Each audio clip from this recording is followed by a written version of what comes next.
morning. I come to you today from my treadmill, and I'm not usually on my treadmill, honestly, and part of that is because sometimes I'm lazy, but really the bigger reason is because the treadmill kind of scares me.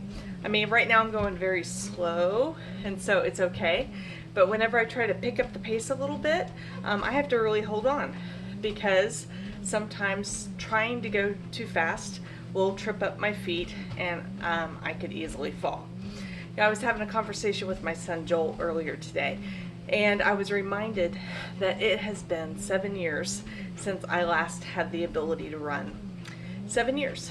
And you know, it's not like I was a marathon runner before, but having the ability to run, it's kind of a nice thing. You know, to be able to run after your kids, or to participate in a game of kickball, or you know, if you get chased by a tiger, to be able to run fast. And I can't do any of those things. But you know what? I have a recurring dream that I can.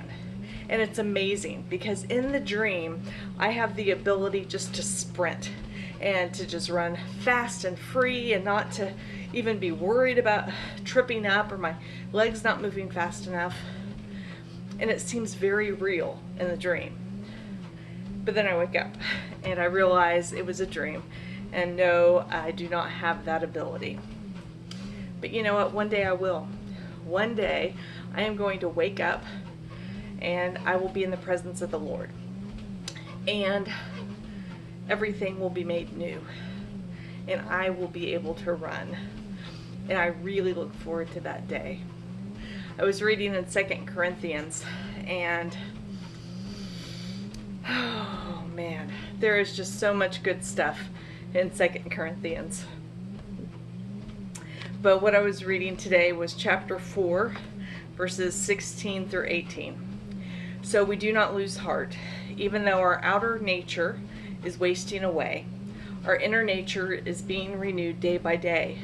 For this slight momentary affliction is preparing us for an eternal weight of glory beyond all measure. Because we look not at what can be seen, but at what cannot be seen. For what can be seen is temporary, but what cannot be seen is eternal. So today, as you think about the things in your life that you're not too happy about, or you think about temporary circumstances that are inconveniencing you and your family, realize that it's temporary. And one of these days you're going to wake up, and your wildest, greatest, most wonderful dreams will no longer just be a dream. Because one of these days we will wake up in the presence of the Lord. And that will be a glorious day, because everything will be made new. So, let us have this be our prayer today. God, help us to remember that everything around us now is temporary. But one day, we will get to experience eternity with you. Amen.